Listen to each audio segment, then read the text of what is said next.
मोनसे गोदान भिडिअनि आपडेट लानानै फैलायबाय लोगोफोर नोंथांमोना दासिमहालागै नैबे गोदान भिडिअखौ नायाखै अब्ला नैबे आंनि भिडिअनि जोबनायाव नायनानै लानो हागोन। आं बिथांमोननि इउटिउब चेनेलखौ लास्टआव बुंनानै होगोन, बेनिखायनो बे भिडिअखौ स्किप खालामालाखैनो जोबजासिम नायनो नांगोन।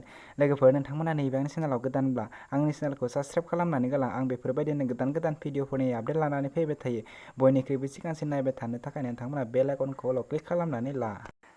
दिनैनि नैबे गोदान भिडिअनि आपडेटनि टाइटेलानो जादों मालायनिखौसो साबसिन नुयो पार्ट 2।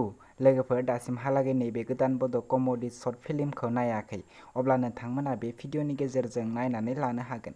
बे भिडिअनि कास्टफोरानो जादों अनिलकार नार्जारि, रिंसार ब्रह्म, मनिषा मुसाहारि, रंजालि नार्जारि। बिथांमोना नैबे भिडिअखौ अलरेडि फुल आपल'ड खालामबाय आरो बे भिडिअआ जोबोरैनो मोजां जादों। लोगोफोर दासिमहालागै फुल नायाखै अब्ला बिथांमोननि इउटिउब चेनेलाव थांनानै नैबे गोदान भिडिअखौ नायनानै लाहैनो हागोन।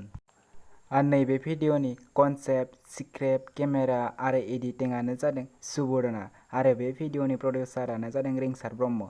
लोगोफोर दासिमहालागै नोंथांमोना दासिमबो फुल नायाखै अब्ला बिथांमोननि रिंसार ब्रह्म इउटिउब चेनेलाव थांनानै नैबे गोदान भिडिअखौ नायहैनो हागोन आरो दासिमहालागै बिथांमोननि बे चेनेलखौ साबस्क्राइब खालामाखै अब्ला चेनेलखौबो साबस्क्राइब खालामनानै होदो।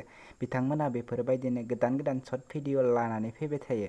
लोगोफोर बिथांमोननि गोदान गोदान भिडिअखौ बयनिख्रुइबो सिगांसिन नायबाय थानो थाखाय नोंथांमोना चेनेलखौ साबस्क्राइब खालामनानै बेल आइकनखौ अलाव क्लिक खालामनानै ला आरो भिडिअखौ लाइक, शेयार, कमेन्ट खालामनानै होदो।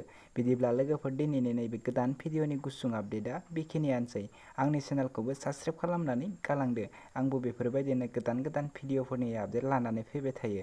लोगोफोर नोंथांमोनावबो बेफोरबायदि गोदान गोदान भिडिअनि आपडेट होनो सानदोंब्ला नोंथांमोना आंखौ कमेन्ट बक्सआव कमेन्ट खालामनानै हो आरो नोंथांमोना आंनि वाट्सएप ग्रुपआव दासिमबो जइन जायाखै अब्ला जइन जानो हागोन। आं बे डिसक्रिपसनाव लिंकखौ होनानै दोनदों।